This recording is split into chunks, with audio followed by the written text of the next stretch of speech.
I'm taking a strap. I'm strapped up. What's happening? What was that about? Let's make the fight happen. We strapped the fuck up. Yes, ladies and gentlemen, we're back again.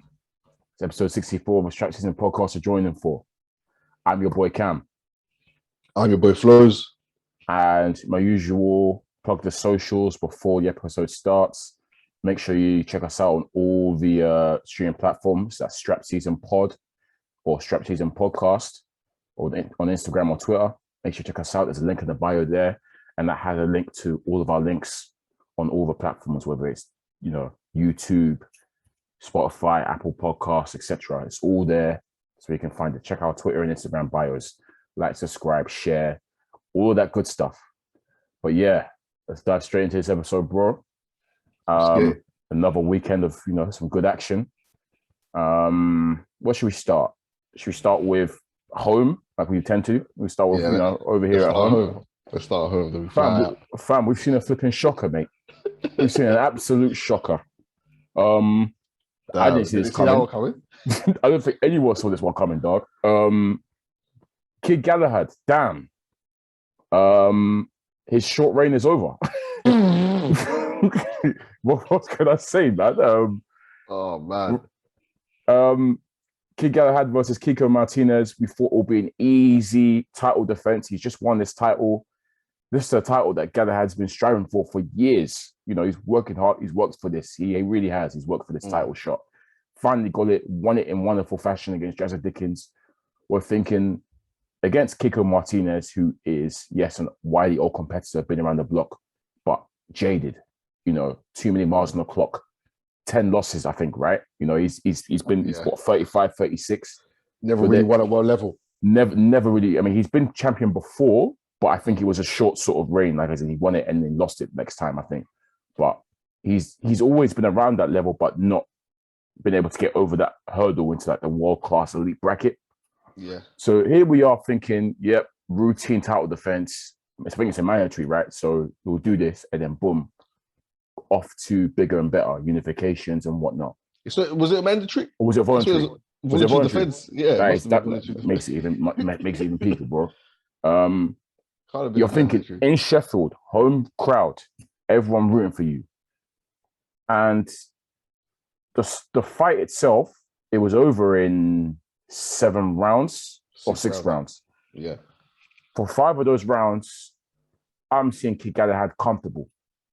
On top, he started quite mean. He started like he was looking to knock this guy out. I think normally Kid Galahad's a bit of a slow starter. Sometimes he likes to, take his time to warm up to fighters and whatnot.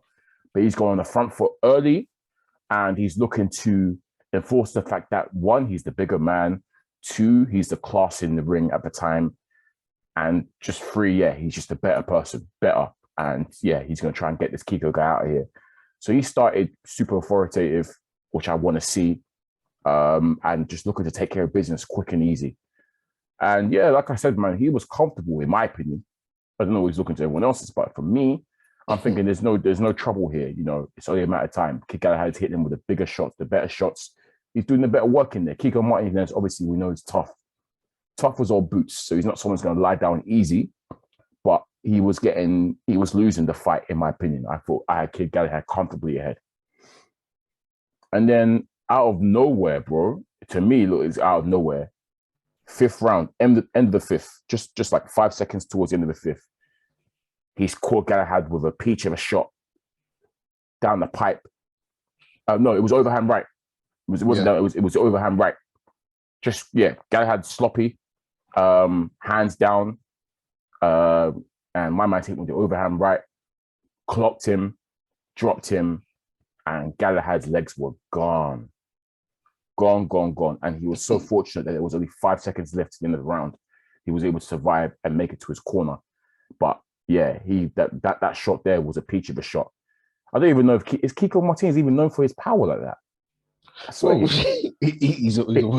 comes forward. He's a pit bull. He comes forward.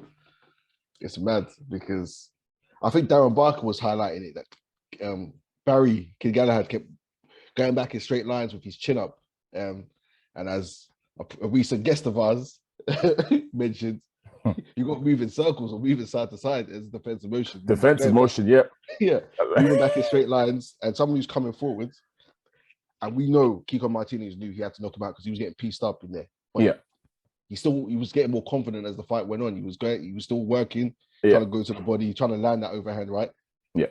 And I don't know if Barry's switch hitting helped him out there because he kept changing stances. And I mean, but that is something that's his style. That's something that comes with Kid Galahad. He's a known switcher.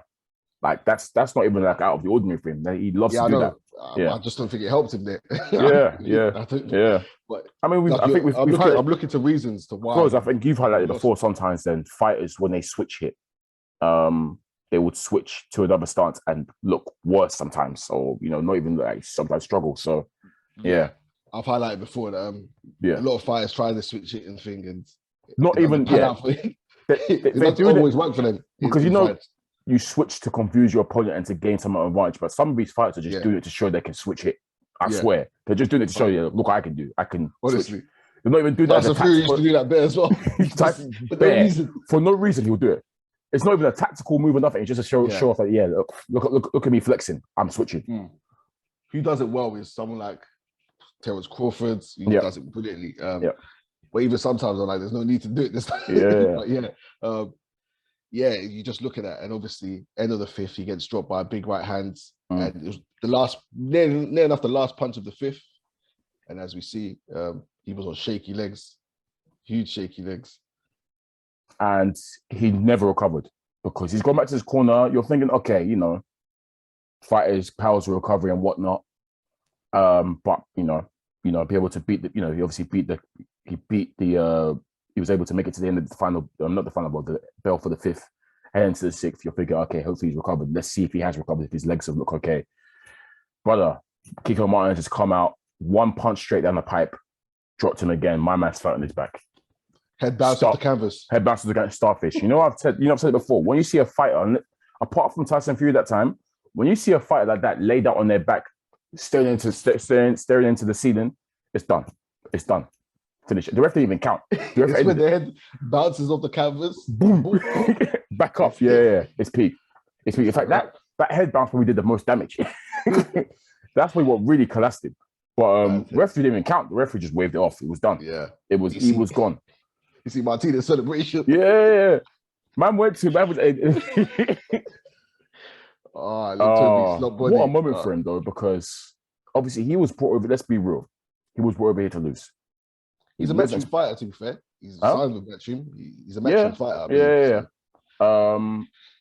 But he was brought over here to lose. But I'm kind of happy for him at the same time because the last time he was over here, remember the Zelfa Barrett fight, where I think a lot of people felt he won that fight, but he was, obviously they gave it to Zelfa. Close fight. But a lot of people were saying he got robbed, etc. I think both of us even said that Zelfa lost that fight. I don't think too many people were saying he got robbed. I think a lot of people were saying he struggled and whatnot. I think people weren't happy with the scorecards as such. Yeah, I know there was one. Me and you thought I definitely thought he lost. Yeah, I think there was a knockdown that weren't counted. Yeah, because the ropes kept Zelfa up. So yes, like you say, I'm kind of happy for Kiko in terms of in that when you look at it in that way, it does seem like it's he's been rewarded, I guess, after that tough decision that went against him. I'm just shocked, man, because obviously Galahad is someone that I really rate, and the way he dismantled Jazza Dickens and broke him down was a top performance, and I just didn't see it coming. I really don't, especially to Kiko. Like I said, no knock to Kiko. He's been there for a long time, but like I said, he's tough as old boots. But at the same time, he's got a lot of mileage on the clock, and I really expect. And to be fair, Galahad was piecing him up. He was piecing him up in there. It just, man, we just saw. He got just like with White Povetkin. It's almost shades of White Povetkin. We've just seen someone have a punch from the gods, and it's changed the fight. And that's boxing for you, man. One punch can really, really change a contest, man. It's nuts. It's really nuts. But it's a big L for Kiko. I hear that, but Povetkin's one was like a Hail Mary. This one, I feel like he was trying to set up, and He was trying to close that gap to get that shot off, and it finally worked. But yeah, like you say, from the first round, it looks like that fight could have been over quickly. Yeah, Galahad came out like a train. He hurt him a few times. Yep. Piecing him up, like you say. But I just think as the fight was going on, Kiko was gaining a bit more confidence and trying to close that gap a bit more. And he got to him, which is it's mad. Huge for Spanish boxing. And massive. I mean, they're thriving. Yeah, you know, obviously he's in his corner. He's got the great Sergio Gabriel Martinez. Yeah, in his corner, and he said beforehand that he feels like Kiko Martinez is the greatest Spanish boxer of all time. Sergio gave him that moniker, so I'm assuming he's highly respected in Spain and whatnot. And yeah, it's a massive win for them. Obviously, the Sandor Martin win as well recently as well is huge for them as well. So yeah, Spain. Obviously, they got a little something coming up, man. They're doing quite well. Yeah, man. I know this one's definitely bigger though. Yeah, 100%. He was brought over here to lose. It's just a standard. Oh, bring Kiko in. He'll give you a tough fight. You know, he won't come and run away. He will come forward, exciting, etc. But Barry is the class, which we expected, and he was showing he was the class in there. But he got caught bad, man, and he did not recover from the overhand right, man. And yeah, man. Kind of upset in that division in a minute. Lara smashed up Warrington. Yeah. Last year. Yeah. True. Lee Wood beat you can. Yeah. These guys will beat a lot of matchroom guys. A lot of matchroom donnies are getting smashed up in that division still. They're getting upset because don't forget Warrington is now matchroom. Yeah. Obviously, Galahad's matchroom. Yeah, but so is Kiko, because you know he does his Spain cards as well. Yeah. Matchroom. Yeah, matchroom Spain. Yeah. So it's Eddie Hearn's eating regardless of this one. They'll run it back. Or I haven't checked in terms of. Yeah, I haven't checked in terms. Card based around him. Yeah, I haven't checked in terms of like the rematch. Obviously, knowing her, obviously there probably is a rematch clause. I'm assuming there is. So we'll probably see. I mean, yeah, you're right. It's good for her, man. We're getting two good rematches soon. Obviously, AJ Usyk, and we're gonna get this as well. Two nice little rematches coming up. But yeah, I just know how hard, how Kid Galahad is in terms of his demeanor, and he's very much, it's the world against me. So I've got to prove everyone wrong. And he worked so hard, obviously, to get this title. I'm just so surprised that he lost it in such a quick, devastating fashion, man.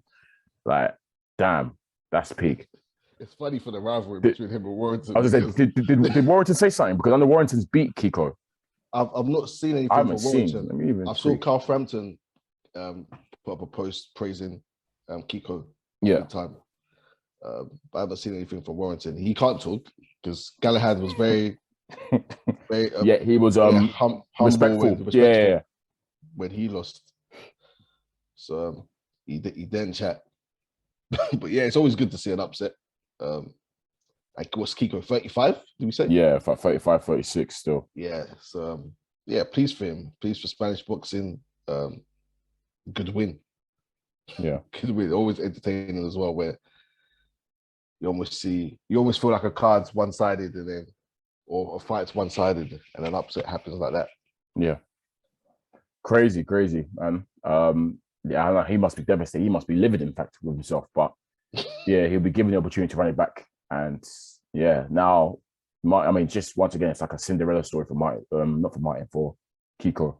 Because like I said, he's been around the block, man, for a long, long time. He's been about. La Sensacion. Yeah. And he's lost to all, like, the guys that are considered like decent and top tier in it. So yeah, huge win. It's just, it wasn't even this was a serious knockout, like it's a bad knockout. Like, it wasn't even like a random like corner stoppage. Like, this was, he had my man flat out. Yeah. Serious knockout, man. Big win that. And let's segue to the undercard, because there was a big win on the undercard as well. Women's boxing, it's exciting. Terry Harper tried to defend her title against American Alicia Baumgardner. I think I'm saying that right. And I'm trying to remember the last time I saw this. She got stopped on her feet. David Price got stopped. David Price, yeah. In the sense that, first of all, this Baumgardner chick is sick. So like, from round one, she was sticking it on Terry Harper and catching her with crisp combinations and talking to her as well whilst doing it. Like, you ain't see that, that brash American way. Like, she was on her. But the stoppage itself, like, this girl froze. Terry Harper froze. Like, fully like she didn't move it. Like, full on mannequin. Like, I thought, wow. Yeah. I was even like, huh? What's going on here? And she sort of froze and turned away. And then Baumgardner's coming here again. And then the referees jumped in. Fully stopped in her tracks and stopped on her feet, man. It was a beautiful shot. Really, really good shot. And they said that this Baumgardner chick had power, and I could see it. Like, she was hitting Terry with some big, big shots. Yeah, man, I guess that was also an upset. It was an upset because Terry was a champion and highly regarded and whatnot. And this Baumgardner chick has come in and sort of blown her away, man. Really has blown her away. So stopped in the third or fourth round? Fourth round, I think it was. I think it was the fourth. Man, well, I do want to say, remember last year I said we had the Terry Harper fight. Yes, and I thought Jonas won that. Yeah. Jonas was robbed. So what are you saying? Karma, yeah, just deserves for Terry. I think I don't want to say she's overrated because she has some skills, but this Baumgardner is someone. She's obviously got the TL. Very excited now. People just putting her. She's put herself back. I'm seeing Mandem saying she's the greatest female boxer of all time. The thing is, I've been seeing because you know on Twitter you can follow women's boxing, like you could choose the actual So she's someone who pops up on the TL a lot. I'm sure she does. She just posted selfies of herself. I'm sure she does, bro. I'm in tune now. I've never seen a fight of hers. I've never seen anything, but I see it. She's active on Twitter. So I saw when she got the shot, she posted DMs of Eddie Hearn sending her, "You've got the shot, you're in." And then she was like, she's ready. This was only recently as well. So so she's jumped in, done her thing, and someone will be keeping in tune with on the boxing aspect. Definitely now. I know Amanda been tuning in for other reasons, but I got brothers telling me they've watched all her fights now. Today they watched every single one of her fights. Oh wow, dedication, yeah. Nah, shout out to her, man. She did her thing, man. She looked really good in there, man. Really, really good from a boxing perspective, man. She looked sick, fast, strong, crisp combinations. I liked what I saw for sure. I like the brashness as well. Like, how you gonna pop someone and then be chatting to them after you piece them up? I feel like, obviously I love that kind of stuff in it. So shout out to her, man. The American women boxers are so cold, man. They're sick, man. Their charisma is hard. Like, I prefer them to the men. Yeah, they're on verbals, they're on chatting, and they're all scrapping as well. Trust, man. I respect it.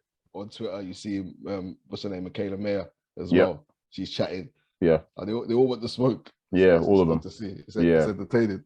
Yeah, for sure. Man, if you're not in tune with the women's boxing, get in tune. We keep saying that each time, man, on this pod, on this platform, we keep saying, like, it's no joke. Like, these women come to fight. It's war from round 1 to round 10 most of the time. And it's exciting, man. It really is. There's no rhino, there's no ducking. They're all fighting each other.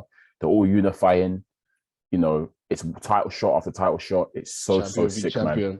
It's so sick. I can't praise it enough, man. They're putting men to shame. I've said it before, and I'll keep saying it, man. Shout out to them, man. They're doing their thing.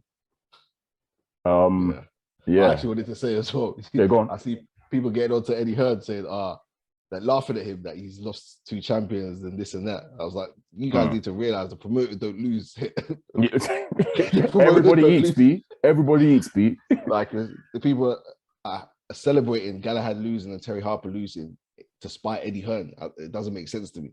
Don't you realize that there will be rematches and it's more money when you run it back? It doesn't make. And even if, let's say, Kid Galahad loses the rematch, who do you think he's gonna pick up?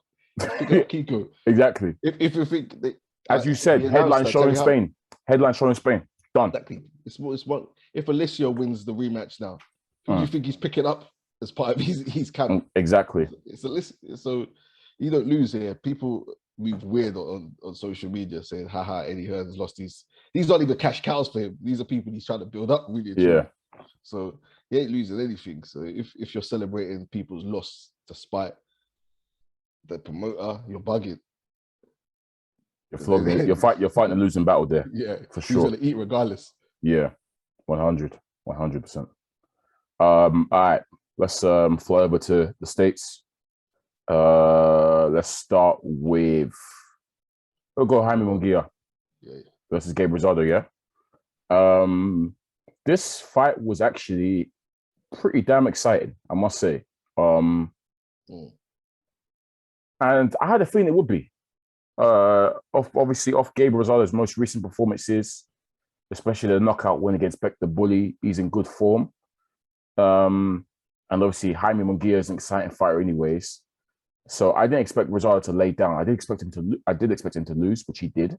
Yeah. But I expected him to be quite competitive in portions in there, and he was. I want to talk about Jaime first. Obviously, Jaime Munguia is someone I guess we've spoken about a couple of times in this pod. We're fans of him. We like him. He's got potential to go far. And I guess from performances, what you normally see from Jaime, I've always said, man, going forward, he's super exciting to watching him. Like, really, really good to watch. But, yeah, fighting on the front foot is his strength, not so much the back foot stuff. He isn't the best on the back foot. And when I think we've spoken about as well, like his weaknesses are, I guess he gets hit quite a lot. Because he's so forward thinking and because he likes to throw quick, furious combinations, he leaves himself open to being countered and whatnot.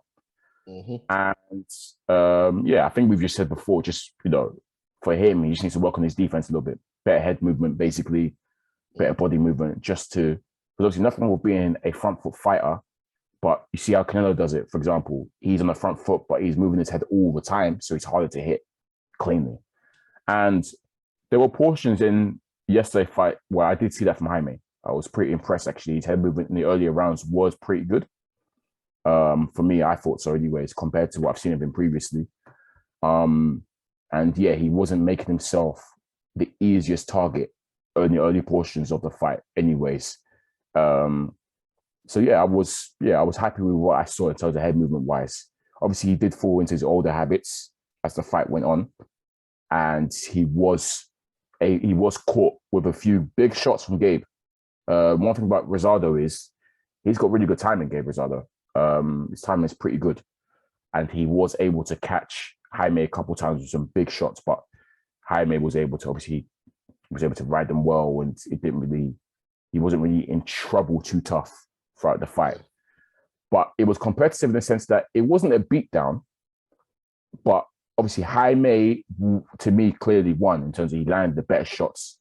His combination punching is so sick, Jaime. Like, he's really, really good at throwing off combinations from an attacking perspective, man. It's really, like I said, he's a really good defensive fighter. But yeah, there were times when Gabe will fire back and it will turn to a bit of a slugfest in portions. Like, they were both throwing combinations back, and Gabe will have little moments in each round where he's active and competitive, and you're thinking, ooh, and the crowd's on their feet. And then Jaime will sort of obviously overwhelm him with a barrage of punches. But yeah, there was enough of Gabe in there to show that it wasn't a beatdown. Obviously, you can clearly say that Jaime won, but Gabe was still in the fight throughout. So that's why it was pretty exciting, in my opinion. Yeah, it was a good fight. We know Gabe Rosado, when he's taking a beating, that's when he fights his best. He fights his best when he's been knocked down a few times, beat up early on. That's when he does his best work. And like we say with Jaime, defensively, his defense is his offense. His combinations, his front, staying on the front foot almost. Always, yeah. And Gabe, he's a wily old professional as well. He's been in a few times. You can see he was trying to bully Jaime a few times, push him, rough him up. Yeah. But what he was trying to do was throw with Jaime. So Jaime, when he gets off his combinations, he stays there. Yeah. He doesn't go in and out. He stays there. Yeah. And if he Gabe throws with him and throws that one big right hand, which is what he was trying. Yeah. That's what he was trying to do. And one will land, and if he rocks him, then he follows up and tries to unload on him. But he had a bit of success doing that, but he was taking a beating for most parts. Yeah, that was the issue. He was getting caught too many times. And there was even one time, that same shot he got Beck the Bully with, when I think when Beck tried to dip and he caught him low, he's done that. You see it when he did it with Thingy, and he just missed it. And you saw he went, even he was like, ooh, so close. Like, if I had landed, that would have really hurt. Like, he was so close to getting it. He was looking for that shot. But he's good at, I think Rosado tried to set traps from early. Yeah. I guess when he stayed in the pocket with him, and obviously my man was throwing off his combinations, he's open. So then that's when he tried to then time him to catch him with a big bomb. But it just, he caught him sometimes, but I guess Jaime's chin is obviously a lot better than Beck the Bully's. Let's give it. As I say, the chin, Jaime's chin was good because he got caught with some big shots. And he never looked hurt. He never looked hurt. Yeah. He would respond immediately with punches of his own. Exactly. Reply immediately. So it's not like, he's hurt, let me jump on him. Yeah. It's like, I caught him, but damn, I've got to ball up again. I've got to cover up because he's letting his hands go still. So it was an entertaining fight, and it must have been a tough fight for him because this guy was experienced, he was strong. Yeah. He was taking his punches, he was there for the 4-12, and he was there pushing him, grabbing him. Yeah. When he took him down and wrestled him. Yeah. Jack Reese is a good referee, man. I enjoy the way But there was one time though he was moving mad though. Do you remember when there was one time where the bell went too early. Yeah. He jumped in and then he admonished Rosado because Rosado was punching still. Yeah. But Reese was trying to I think Reese thought he heard the bell. Yeah, he did. So he's jumped in between them and he's had to got him saying, when the bell goes, you stop punching. But the bell had actually gone. The bell had just gone. Yeah. So that I was like, what's he doing, man? He's moving mad. But apart from that, his refereeing was good. Like, he let them fight on the inside. He let them sort of do their thing, kind of thing. So, yeah, man. But yeah, that was a bit weird to me. But yeah, error. He's old. I wanted to ask you because I think before the Danny Jacobs and Gabe Rosado fight, you were very critical of seeing Gabe Rosado back in the ring. You said he's not competitive. You wanted him good. I was killing that match. Yeah, I remember. And that fight was a stinker, to be honest. But shocking fight. He arguably potentially won that, even though. In fact, I think I gave to Danny, but really and truly, the fact that it was like that and that close, Gabe should have got it. Because I'm sorry, there's just come on, man. It was terrible, awful fight. Since then, he's been boxing really well, and he's been competitive in this fight. Is he someone you still like to see in the ring, or you know what? I can admit if I'm wrong, and he's still got life in him, Gabe. Clearly, I think he's been boxing really, really well. He's changed styles. Before, Gabe used to be all action, front foot, blah blah. How he will go to have a war with you. Yeah. And since the L's and I guess wear and tear in age, he's tried to become more of a refined boxer puncher. Yeah, more savvy in the ring. A lot more savvy in the ring, using the jab better, etc. And I think the shift in styles has really worked for him. It really has. And he's actually I actually like him. Like, he's a likable character outside the ring. I like his interviews and whatnot. So yeah, I don't actually think he's finished like that. He's still, obviously, I don't think he's world level, elite level. He's not going to win the title, but he can still be a good opponent for someone that's up and coming or someone that's a contender around. Because that Beck the Bully was someone they were trying to push as the next guy, Yeah. Like, he wasn't meant to lose. He wasn't meant to be Beck, and he knocked him out badly. Like it was a bad knockout. So yeah, man, there's still life in the old dog. I take back what I said, at least partly, anyways, in terms of him being finished. And I don't want to see him in the ring again. He's in good fights, Gabe. So shout out to him. Yeah, that was an enjoyable one. How long has he been with Freddie Roach? Not too sure. I know he was with him with Beck. Yeah, I'm trying to think. Was he with him with Danny Jacobs? I don't think he was with him with Danny Jacobs, though. Yeah, I don't think so. So I think maybe it's from then. So good fight, man. Enjoyed it, and we saw some improvements with Jaime, like you said earlier. Yeah, he did fall into his old ways, but it happens. Obviously, when you're in that kind of barnstormer, I guess it's easy to just say, "Bun it, let's have a tear up," kind of thing. And he's never the type to turn down a tear up. He loves to come forward. He's a real come forward guy. Yeah. He's never been comfortable on the back foot, Jaime. But for some people, maybe, like you said, that the best defense is offense. Just stay on the front foot if you can and do your thing. It works for him. It works for him. Honestly. Yeah, it does work for him, man. His combination punching is so sick, so crisp and sharp. Yeah, man. I think a lot of other people would have been stopped.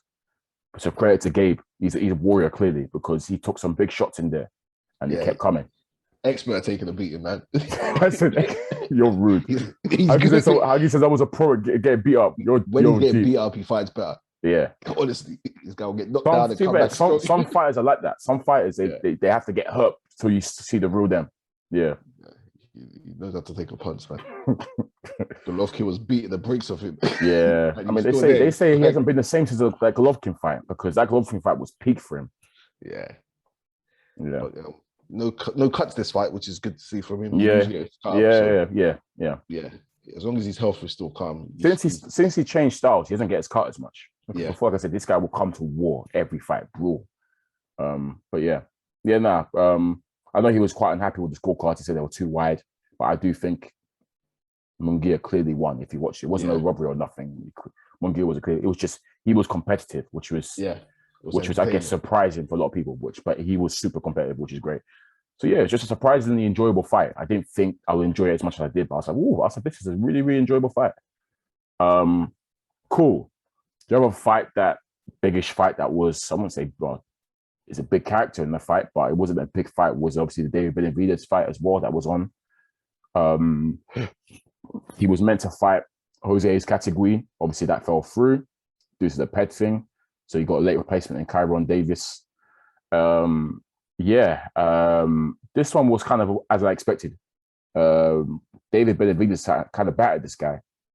But Kyron, it's one of them ones where, when you have a stubborn object in front of you, that was what Kyron Davis was on the night. Like, even though he was taking a beating and getting, pieced up, he was still hanging in there and still trying to counter when he could and still trying to land his own shots when he could, despite clearly being overmatched and despite, losing on every scorecard. When someone's just got that heart that they don't want to go anywhere. That's sort of what it was. So it's not something you take away from this one, really. I think it was stopped in the 7th. Davis's corner threw the towel. This guy was not going to throw him. He had no quitting him. He was still there. And the crowd was enjoying it, I guess, because you're seeing the guy beat someone up, but at the same time, every now and again, the opponent would throw some shots and show that they're still within the fight. So, but yeah, not much you can take away, because obviously it was a late replacement. You took it on a week's notice, I think.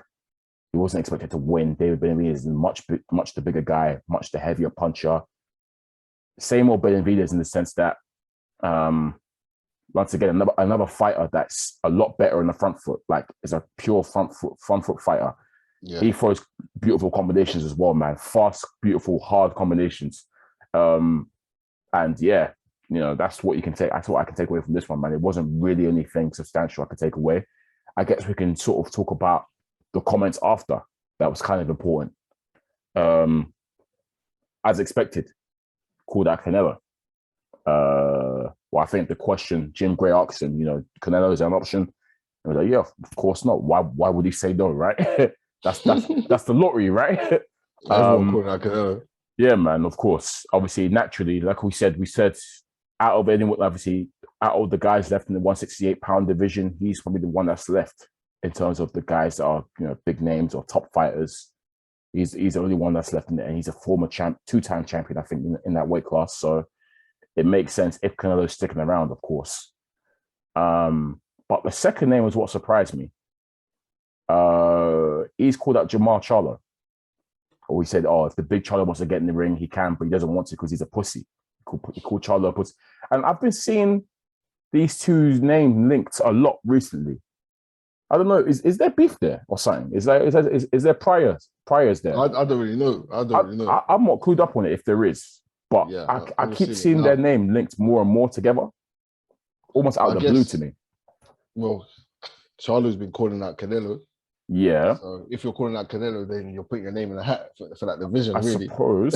I suppose. I mean, and you know what? Charlo's a name. These guys, they need to be fighting names, and there's not too many names now in the US. So Charlo's always a name. So I don't know the history between them. Yeah, I don't know if there is history, but listeners, if you're listening, clue us up if there is history. But logistically, how would that work in the sense that would it be catch weight or Charlo come up to 168? Or because I don't see Benavidez moving down. Yeah, Charlo needs to move up then. I'll take it. He needs to Or move catch up. weight, 165 or something. Yeah, maybe. But I don't know what Charlo's plans are for unifying that division. I have no idea if he wants to. I have no idea if he wants to unify that division. Boo Boo's been calling him up for time. None of them guys in that division are making. Are looking to you, yeah, innit? It's a joke, innit? It is. It's yeah. Well, Golovkin is. he's Morat's a champion, isn't he? Took him a whole year to. I don't even know why that took a year. To decide the time ago that it's going to be December, so I don't even know what that man is doing. But yeah, Jaime's knocking at the door for all those guys in the division. So yeah, we said it. Make your move. Yeah, move up or we said it. Yeah. Actually, would it suit if, for example, Benavidez and Charlo get it on, and the winner fights Canelo? That'd be quite nice, I suppose. That's why I'd rather see these fighters earn it. Yeah. Against one of their rivals. I'd rather see them earn it. Okay. I said all roads lead to Canelo. So yeah, if you're beating someone and then you're earning that shot, because you can't just be getting Canelo off the back of beating a Kyron Davis and Roland Ellis, was it? Yeah, Ellis was one before. Yeah. Like, because Canelo's on it, Canelo's giving out free smoke.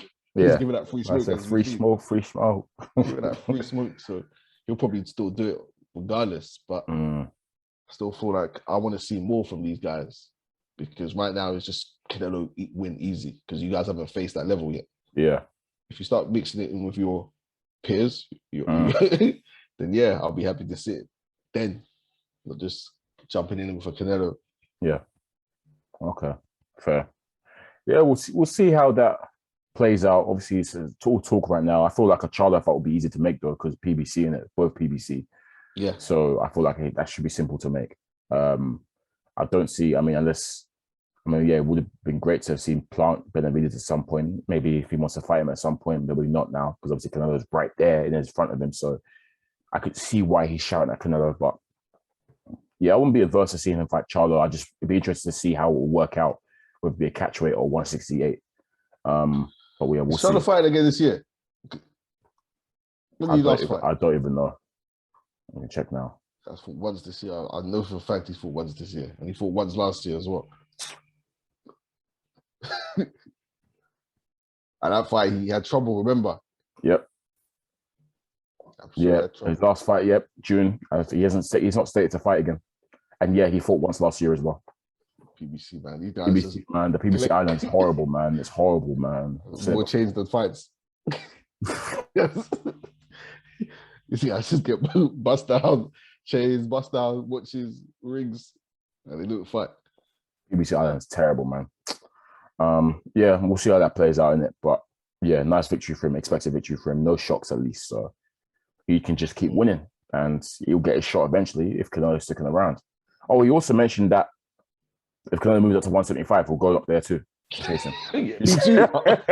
Me too. I said, me too.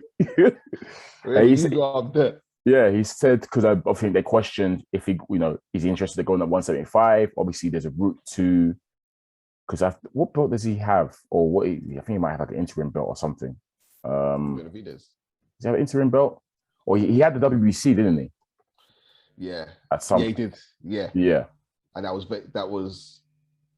put on the line in Canelo versus Callum Smith.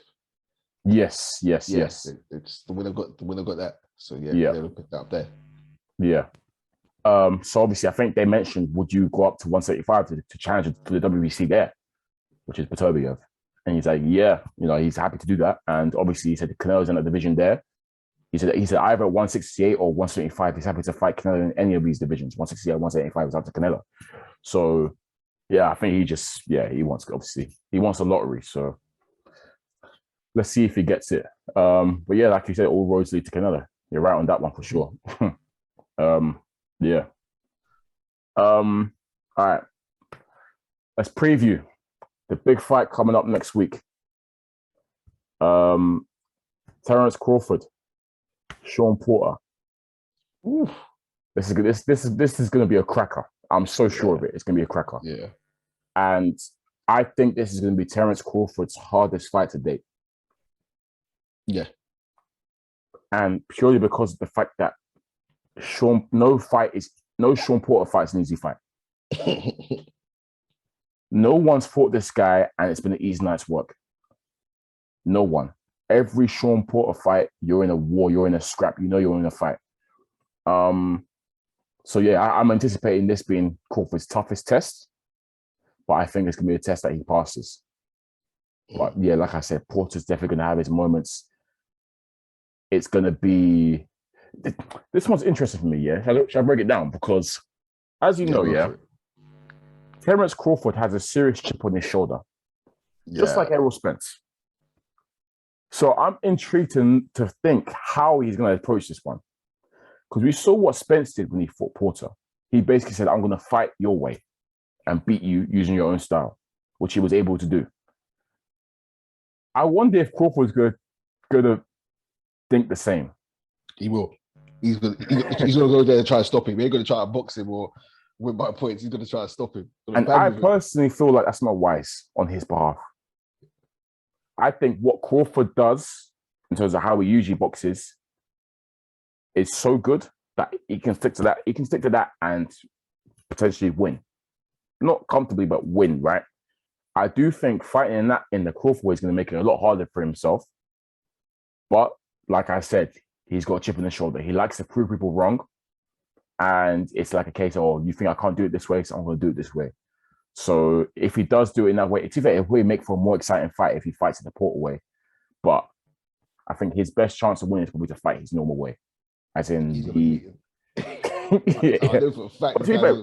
normal way Crawford isn't running away back foot. It's still front foot. It's still offensive, but it's just more savvy. It's more smart. You know what I mean? He will switch it in. He's using the jab. He's exactly.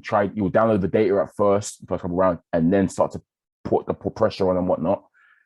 But yeah, we might be in a situation where we see Crawford straight head into Porter, and they're having a slugfest from early, and that's gonna be mad. That's gonna be mad. Yeah, but if Crawford, if he'll do what it needs, he'll do what he needs to do to win. If he needs to change it midway, he'll change it. He can do that. That's how good he is. Yeah, he'll do what he needs to win. But it's gonna be a barnstormer. I agree with you. I think Crawford will win by points. I don't think he's going to stop Porter. Okay, yeah. I don't think no one stopped Porter. I don't think. No one has. Yeah. Do I anticipate some knockdowns? I'd like to see some. I think we'll see some knockdowns. I think, yeah. Especially if Crawford's coming to meet him in that way, I expect to see maybe a knockdown here and there. Maybe both guys get knocked out. Yeah. That's it. So yeah, I'm looking forward to this one. It could be, it should be a great fight. Like you say, Porter's no easy touch. He's never look. And in fact, if Crawford's ill prepared, he will lose. Yep, that's a fact. I promise you. If he's not prepared for this, he's going to lose because Porter is not. He's a tough night's work for everyone, especially if you're ill prepared. Because we know what we're gonna get with Sean Porter. Just dog from round 1 to round 12. He can come forward, maul you, be on your chest, close quarters. He's going to hit you with a couple of elbows and headbutts. It's going to be tough. It's a scrap. It's a real physical scrap because he's so physical and he applies so much pressure. Like it's crazy. His conditioning and just how strong he is. And he's going to try and, I guess, enforce his size superiority in the sense that because he's not, I don't think in terms of height, he's as tall as him, but in terms of just like how they fight physically, he fights big. Sean Porter does. So we're going to see him do that. And it's just to see if Crawford can match his energy, I suppose, and match his dog, which I think he will.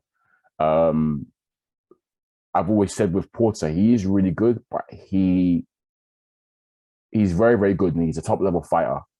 But when it comes to the elite boxers, they beat him. And if you are an elite boxer, you should be beating Sean Porter. I always stand by that. Kell Brook did it when Kell Brook was elite. Keith Thurman did it when Keith Thurman was elite. Errol Spence did it in a different way, but Errol Spence to me is elite. So he was able to come through and do it.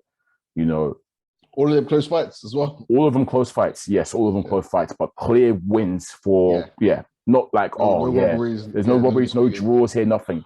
You can clearly say Spence won people debate. No. To me, that was so under. I don't know what people were debating. I thought probably because what's the name? Because Oh, the Spence one. I thought you meant the club. Yeah, sorry. Yes, people do debate the Spence one. I agree. But to me, Spence got that. I think Porter was winning early doors, but Spence came into it. And then obviously the knockdown was crucial as well. The sick knockdown as well. But his reaction was the elite thing I've seen. Let's go. Man nodded. He's like, all right, cool. He's like, let's go. Let's do this now. I thought, wow, elite. And he was, Flowz, he was still hurt, by the way, when he got up. His legs weren't there, but he was just scrapping. He was angry. He was more angry at himself. Yeah, he was pissed. He was hella pissed with himself because he got caught. Yeah, and Spence caught him nicely as well. The uppercut. The Spence one was debated, but to me, clear Spence win. If you're an elite boxer, which Terence Crawford is, you should be beating Sean Porter, and that's why I thought Terence is going to win. Is this Sean Porter's last big fight? Last time? I was literally going to say that if he loses this, because he's always been in that discussion as the top welterweight, isn't it? Always within, like, you talk about the big names in the welterweight division, Sean Porter will always be there, and the guys that are contenders. I don't want to say he's finished, but I don't think you can look at him as a serious guy in that division. Still a serious guy, don't get me wrong, and still someone that can beat up and coming guys and whatnot. But he loses this, I think they should be looking to feed him to like the likes of Geronis or Virgil Ortiz. They don't feed him to no one. I'll tell you what they're gonna do if he loses. Because when he has lost, he's always bounced back with a big win almost. He lost to Kell Brook, he beat Adrian Broner. He lost to Keith Thurman, he beat Danny Garcia. What he can look to is maybe running it back with a Keith Thurman. And battle the wash, yeah. If he loses and he goes in there with Keith Thurman, wins that, and then maybe has a rematch with Spence or Ugas, because the Ugas one is still debated. Yeah, that could be his route back into the mix. Yeah, he's always got to come back in him. So I mean, he ain't touching any of these young bucks, any of these killers. Because he knows. Yeah, obviously we saw the Ennis reaction. Of course, I said no interviews today. Nah, no reaction. I'll be surprised if he decides, if he loses and he decides, Virgil Ortiz see me, Boots see me. I'll be very surprised. I'm more expecting him to jump in with a Kavialuskas, then maybe run it back with Thurman or run it back with Ugas, something like that. And that could be his route way back into the mix, but we'll see. Yeah, I don't want to say it's his last chance to win because he doesn't seem finished to me. He's still strong, he's still good, but it's always been that hurdle with Sean Porter, that the elite he's just not that elite in terms of and it got to him because remember that time when they tried to say that yes, he can box, and there was a time when he was attempting to box and not do his usual morning stuff. Yeah, there was one or two fights where was it his fight against Granados or something where he was trying to box behind the jab and blah blah, and he won, but it was like it wasn't the same. Yeah, I remember. Remember. Like Kenny was adamant that Sean's a really good boxer and stuff, and he outboxes guys in the gym all the time. He doesn't just do this because everyone called obviously he's a mauler and whatnot. He thought like that. It was just a bit underwhelming, and then he went back to his usual brawling style, which has worked from all this time. So, but there's just that little bit missing with Sean Porter for me, like that puts him in that elite level as these other guys. Yeah, he's still a damn good fighter, man. If he wins, he's back in. He's definitely in the mix. Yeah, if he loses, it depends on how he loses. If he gets knocked out, then boy. I don't think he'll be knocked out because he doesn't get knocked out. Obviously, I don't think he's faded like that. Obviously, yes, anyone's time can come, but I still feel like he's strong. So I don't anticipate him getting knocked. I still think, like I said, it'll be quite close. But yeah, I just think there's a lot to look at. Crawford's got too many tools. Crawford's just got too many tools, man. Yeah, definitely. But I wanted to say, do you think Porter still has that hunger? He's a podcaster now, he's a commentator now. We saw him in the studio doing commentary. We thought, bro, you should be a cap. I was saying that I keep seeing Porter in all the every boxing, every PBC or whatever show that I've seen, Porter's there. Either in the commentary or in the crowd. I'm thinking, buddy, you've got the biggest fight of your life right now. Why aren't you am I meant to be seeing you right now? I mean, you could be right, man. You could be right. It's a good shot. We'll find out because only fought once last year against Formella. Yeah. Even that was quite underwhelming.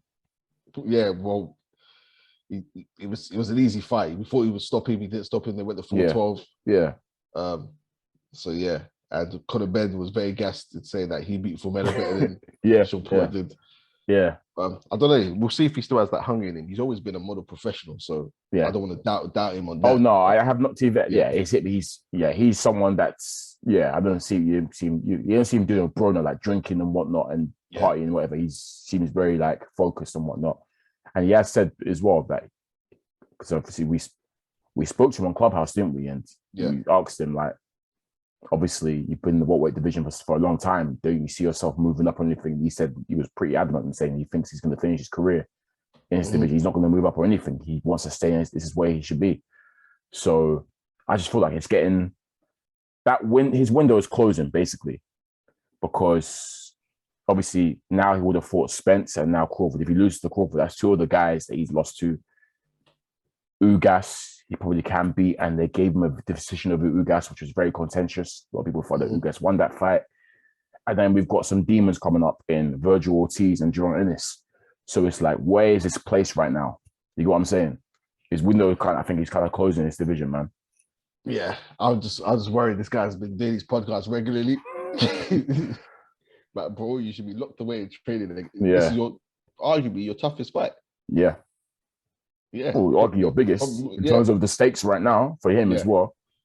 Yeah, so, man. Bro, you should have been shut away and not put away podcast should have been to be put away. Yeah. But I will say this though.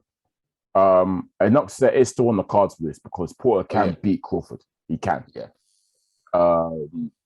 I just feel like it's more Crawford having an off night and maybe not taking him seriously enough. Not so much his brilliance that will help Porter win this one.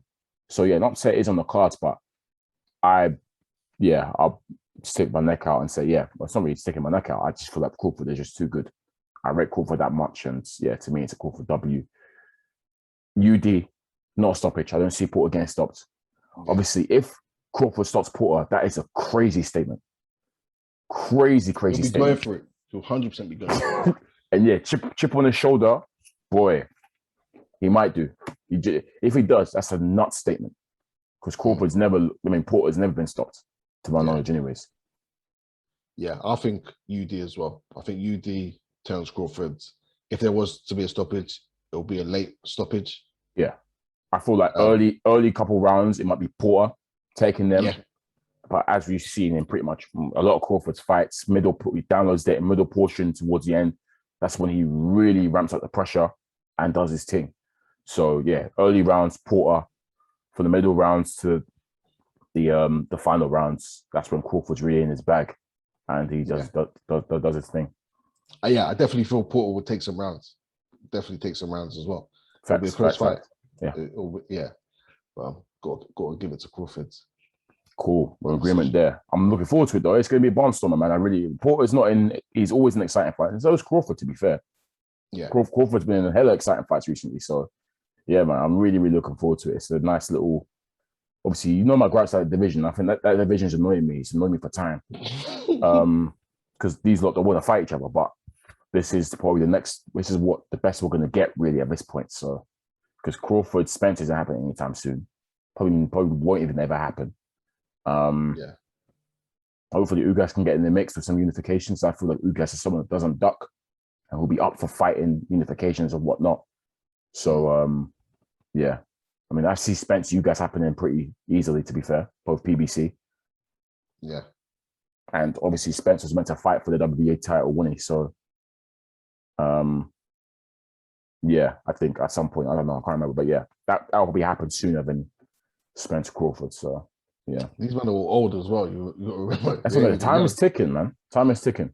It really is. Crawford, he needs to. Yeah. He's like 34, 35, isn't he, Terence? Yeah. He's not young. Same with Porter. Yeah. They've been around for time. But yeah, we'll see how that one goes. The youngest at the champions. Yeah. But still, he's time. 31. Yeah. Yeah. See, I think Ugas is probably the oldest, isn't he? Yeah. Yeah. Well, he's Cuban, so nobody knows his real age. Legendary. And they found their pads in your system. Oh man, yeah. Oh, hopefully all these guys mix it in. And yeah, Ugas 35, Spence 31, Terence 34. Oh yeah, Terence is getting on, man. Terence needs a big fight before he goes, man. Because arguably he hasn't had a big fight yet. This is the biggest. Still been undisputed. Yeah. I mean, what an achievement. But surely before he goes crowning glory, he's got to have a fight. Obviously, that's why he wanted the Pacquiao fight so much. Yeah. Obviously, that's not happening no more. So yeah, he needs a big fight, man. He needs a big payday. Obviously, I don't feel like he's been paid what he should have been. Well, he made it clear that, you know, the money isn't really, and obviously his contract situation with Top Rank is not too happy. So yeah, man, Spence needs a big payday, man. Crawford, he needs a big payday, man, for sure. Yeah. All right, we can round up there. Actually, just before we round up, did you peep John Skipper's comments about the zone being a failure in the US? Nah, I didn't see that. What did he say? Okay, no, it's a random one, but yeah, he basically said that I think he's the zone chief, the head honcho of the zone sports or whatever. And he eventually said that, yeah, the zone, it just hasn't banged in the USA like it should have, or what we expected it to.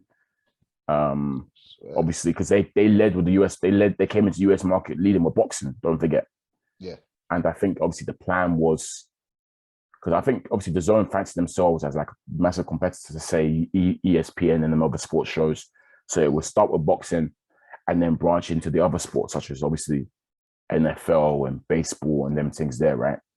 But yeah, I think Skipper essentially said it hasn't gone to plan. It's been a bit of a failure. It's very interesting because I remember how we spoke about Eddie Hearn's USA Revolution sort of not banging as what he would have hoped. So yeah, just interesting comments I saw. And obviously Hearn was saying that from the subscriber point of view and whatnot, it has been a success and he's made a lot of money, etc. But it's just more the fact that it hasn't gone to plan in terms of leading with boxing first and then branching to other sports, such as the major American sports. And perhaps they should have rethought it and gone with the major sports first before going in with boxing. But Hearn was like, yeah, no, from my point of view and from Matchroom USA, it's done really well. But he has to be bullish though. He will always say that. Hearn will never say that. But we highlighted that on this pod about just how some of his signings have underwhelmed, and he's found the American market tough. Obviously, the serious barriers to entry.